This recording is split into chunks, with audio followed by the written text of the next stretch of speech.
Assalamualaikum warahmatullahi wabarakatuh.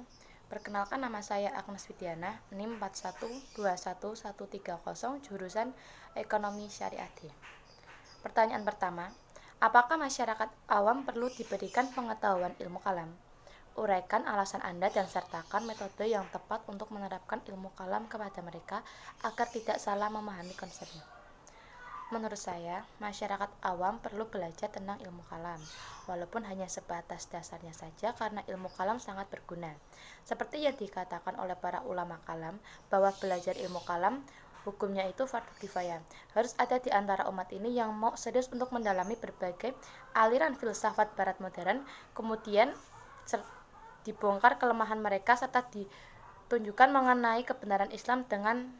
Dengan demikian, umat bisa menyadari dan tidak selalu mengikuti setiap alur kehidupan yang dipromosikan oleh Barat. Metode yang digunakan yaitu, pertama, mengenal makhorijul huruf yang sesuai sifat-sifatnya sebagai model dasar untuk memahami ilmu kalam. Kemudian dengan membaca Al-Quran dan dikaji secara seksama isi darinya, kemudian diamalkan secara intensif yang disajikan berdasarkan kemampuan daya pikir tiap individu yang ditopang dari berbagai referensi ilmiah yang objektif melalui proses tahapan demi tahapan. Pertanyaan kedua, analisalah korelasi, komparasasi, dan persamaan ilmu kalam, ilmu filsafat, dan ilmu tasawuf. Jawaban saya, perbandingan ketiga ilmu ini secara umum ada pada metodenya. Jika ilmu kalam berawal dari nas dahulu dan untuk menguatkan argumennya mereka memakai penalaran akal. Sedangkan filsafat, mereka menggunakan daya penalaran akal dulu, barulah penguatan dan pembuktian argumennya itu memakai nas. Sedangkan tasawuf sendiri mencapai pengetahuannya melalui intuisi. Selanjutnya, adapun hubungan dari ilmu kalam dan filsafat adalah filsafat dijadikan sebagai alat untuk membenarkan nas agama. Filsafat mengawali pembuktiannya dengan argumentasi akal, barulah pembenarannya diberikan wahyu. Sedangkan ilmu kalam mencari wahyu yang berbicara tentang keberadaan Tuhan, baru kemudian didukung oleh argumentasi akal. Sedangkan hubungan ilmu kalam dan tasawuf adalah sebagai pemberi wawasan spiritual dalam pemahaman kalam. Pada intinya, bahwa ilmu kalam, filsafat maupun tasawuf memiliki kesamaan dalam segi objek kajiannya. Objek kajiannya yaitu tentang Tuhan dan segala yang berkaitan dengannya. Namun dalam kajian objek tersebut hanya dibedakan dalam penamaannya saja. Ilmu kalam dalam objek kajiannya dikenal dengan kajian tentang Tuhan, sedangkan dalam filsafat dikenal dengan sebutan kajian tentang wujud, dan dalam ilmu tasawuf dikenal dengan sebutan kajian tentang al-haq.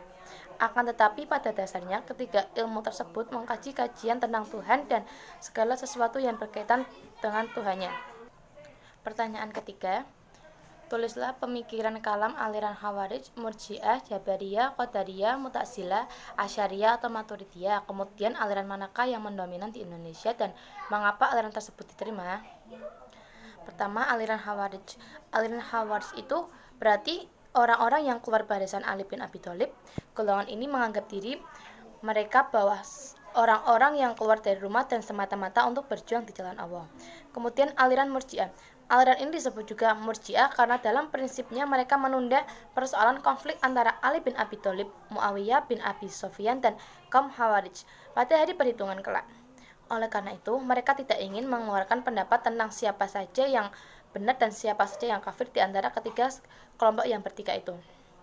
Kemudian aliran Jabariyah. Aliran Jabariyah itu aliran yang menghilangkan perbuatan dari hamba secara hakikat dan menyadarkan perbuatan tersebut kepada Allah. Manusia menurut aliran Jabariyah adalah sangat lemah, tidak berdaya, serta terikat dengan kekuasaan dan kehendak mutlak Tuhan. Kemudian aliran Qadariyah. Aliran Qadariyah ini merupakan aliran yang menyebut bahwa manusia mempunyai kudrah atau kekuatan untuk melaksanakan kehendaknya dan bukan berasal dari pengertian bahwa manusia terpaksa tunduk pada qadar Allah. Aliran Qadariyah adalah aliran yang menyebut bahwa manusia kudrah itu atau kekuatan untuk melaksanakan dan kehendaknya dan bukan berasal dari pengertian bahwa manusia terpaksa tunduk pada qadar Allah. Mu'tazilah itu aliran teologi yang mengedepankan akal sehingga mereka mendapat nama kaum rasionalis Islam. Kaum Mu'tazilah adalah golongan yang membawa persoalan-persoalan teologi yang lebih mendalam dan bersifat filosofalis dibanding dengan persoalan-persoalan yang dibawa kaum Khawarij Murji'ah. Aliran Asy'ariyah yaitu lebih mengutamakan penggunaan dalil nakli dan mengurangi atau membatasi penggunaan logika filsafat sebagai fondasi pemikiran teologis. Aliran Maturidiyah yaitu aliran yang meyakini bahwa akal dan syariat saling melengkapi untuk mencapai kebenaran ilahiyah. Aliran Asy'ariyah atau Maturidiyah itu merupakan aliran yang berpedoman pada Al-Quran dan Sunnah Rasul serta riwayat sahih dari para sahabat, tabi'in, dan pemuka hadis. Oke, selanjutnya soal keempat.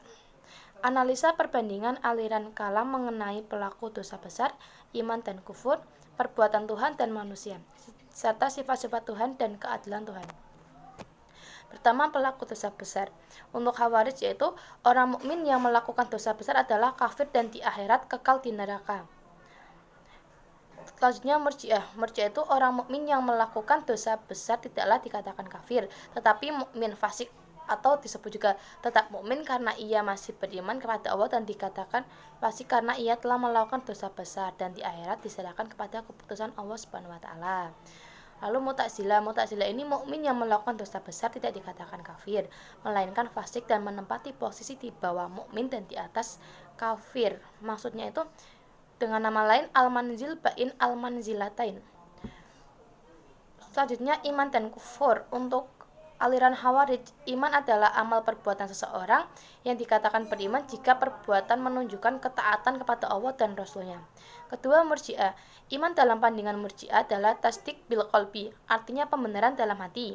Apabila dalam hati seseorang terdapat keyakinan terhadap Allah Subhanahu wa taala sebagai Tuhannya, Muhammad sebagai Rasulnya, dan keyakinan terhadap seluruh ajarannya adalah kebenaran yang harus dilakukan, maka secara otomatis seseorang akan melaksanakan ketaatan kepada Allah Subhanahu wa taala dan Rasulnya.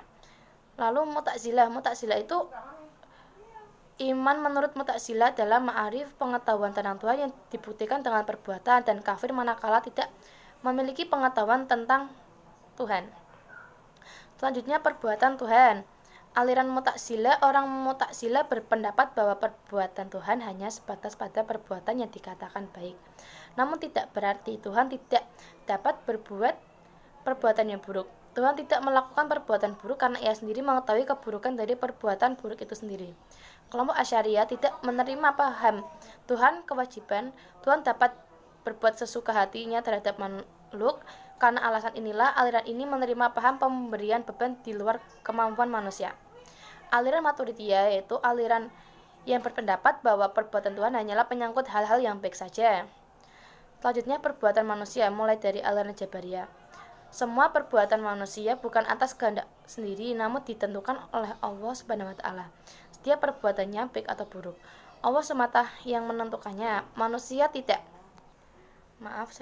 Untuk perbuatan manusia itu mulai dari aliran Jabariyah. Semua perbuatan manusia bukan atas kehendak sendiri, namun ditentukan oleh Allah Subhanahu wa taala. Setiap perbuatannya baik atau buruk, Allah semata yang menentukan. Manusia tidak mempunyai daya, tidak mempunyai kehendak dan tidak mempunyai pilihan. Selanjutnya aliran Qadariyah berpendapat bahwa tingkah laku manusia dilakukan atas kehendaknya sendiri, baik perbuatan buruk maupun perbuatan baik. Kemudian aliran Mu'tazilah memandang manusia mempunyai daya yang besar dan bebas. Aliran Asy'ariyah berpendapat bahwa manusia berada dalam posisi yang lemah. Ia diibaratkan seperti anak kecil yang tidak punya pilihan dalam hidupnya. Kemudian Maturidiyah, manusia tidak mempunyai daya untuk melakukan perbuatan. Hanya Tuhanlah yang dapat mencipta dan manusia hanya dapat melakukan perbuatan yang diciptakan oleh Tuhan baginya. Selanjutnya perbandingan sifat-sifat Tuhan dan keadilan Tuhan. Mulai dari aliran Mu'tazilah berprinsip keadilan Tuhan yang mengatakan bahwa Tuhan itu adil dan tidak mungkin berbuat zalim dengan memaksakan kehendak kepada hambanya kemudian menghaluskan hambanya itu untuk menanggung akibat perbuatannya. Dua, perbuatan Tuhan tidak mempunyai tujuan. Mereka mengartikan keadilan dengan menempatkan sesuatu pada tempat yang sebenarnya, yaitu mempunyai kekuasaan mutlak terhadap harta yang dimiliki serta dipergunakan sesuai dengan kehendaknya sendiri. Kemudian Maturidiyah. Menurut Maturidiyah, dibatasi oleh keadilan Tuhan. Tuhan adil mengandung arti bahwa segala perbuatannya itu tidak mampu untuk maksudnya itu segala perbuatannya adalah baik dan tidak mampu untuk berbuat buruk. Juga dikatakan bahwa Tuhan itu mempunyai kekuasaan mutlak. Tuhan berbuat apa saja yang dikehendakinya dan menentukan segala-galanya. Demikian jawaban dari saya. Terima kasih. Wassalamualaikum warahmatullahi wabarakatuh.